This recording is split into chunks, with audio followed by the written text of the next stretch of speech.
नमस्कार। प्रस्तुत है आज का चिंतन। हर माता पिता की इच्छा होती है कि उसकी संतान योग्य, कुशल और प्रतिभाशाली निकले।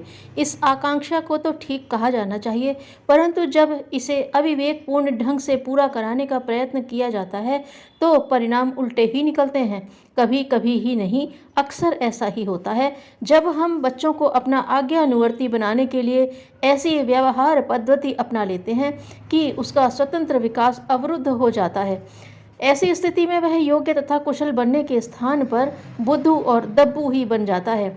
इससे बाल निर्माण के हमारे सारे प्रयत्न निरर्थक हो जाते हैं और कभी कभी तो इसके परिणाम भी भयंकर सामने आते हैं। बाल मनोवैज्ञानियों का कहना है कि प्रत्येक मनुष्य का अपना अलग व्यक्तित्व होता है जो दूसरे व्यक्ति से किसी न किसी रूप में भिन्न होता है। बच्चों के लिए भी ठीक यही बात लागू होती है। आगे चलकर उनका स्वतंत्र व्यक्तित्व बनता है।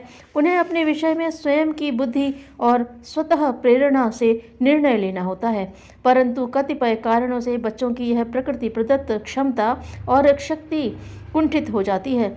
कि उन कारणों में सबसे प्रमुख कारण है माता पिता का वह अनुचित व्यवहार जो बच्चे को अपनी इच्छा अनुसार चलने और विकसित होने के लिए बाध्य करता है। प्रायः अभिभावक अपनी संतान से व्यवहार करते समय यह सोचते हैं कि वह हर स्थिति में उनकी सभी आज्ञाओं का अक्षरशः पालन करेगी। आज्ञा पालन का गुण एक विशेषता तो है अवश्य, परंतु सीमा से बाहर गुण ही दुर्गुण बन जा सकता है, कमजोरी बन सकता है।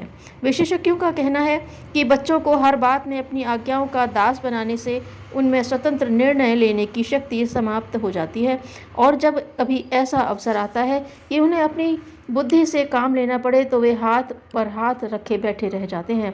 खाने पीने, सोने उठने, बैठने, जागने आदि छोटे से छोटे विषयों में बल, आदेश या सिखावन ही देते रहना बड़ा हानिकारक सिद्ध होता है।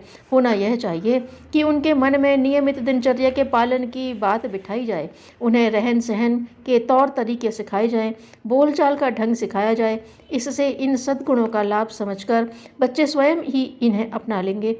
इसके विपरीत उठो, जागो, सो जाओ, खाना खाओ आदि प्रकार के कठोर आदेश, अनुशासन उनके सुकोमल मन पर कभी अच्छा प्रभाव नहीं डालते।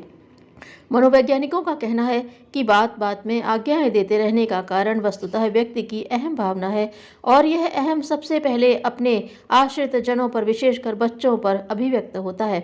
यही कारण है कि माता पिता अपनी संतान को कठोर अनुशासन में रखना चाहते हैं और इसके लिए जो पद्धति अपनाई जाती है वह कुछ ऐसा प्रभाव डालती है कि अनुशासन और स्वविवेक का संतुलन बिगड़ जाता है। कभी कभी बच्चा स्वविवेक से कोई निर्णय ले भी लेता है क्योंकि उसका अपना एक व्यक्तित्व है। अपरिपक्व बुद्धि से कुछ गलतियां होना भी स्वाभाविक है। ऐसी दशा में कुछ अभिभावक उसे समझाने की अपेक्षा नाराज हो उठते हैं। इसका उस पर गलत प्रभाव पड़ता है और आगे चलकर वह अपनी गलतियों को छिपाने का प्रयत्न करता है। इसी प्रकार बात बात पर बच्चों को डांटते रहने और टीका टिप्पणी करते रहने से भी वह उनसे बहुत सी बातें छिपाना शुरू कर देते हैं। बाहर की गई शरारतें और अनुचित काम भी वे नाराजगी के भय से छिपाने का प्रयत्न करते हैं। सारे दुर्गुण और बुरी आदतें इसी कारण पनपती हैं और बच्चों को बिगाड़ कर रख देती हैं। प्रायः कहा जाता है कि बच्चे वातावरण दोष और कुसंगति में पड़ जाने से बिगड़ते हैं, परंतु इसमें जन्मदाताओं का ही दोष अधिक रहता है।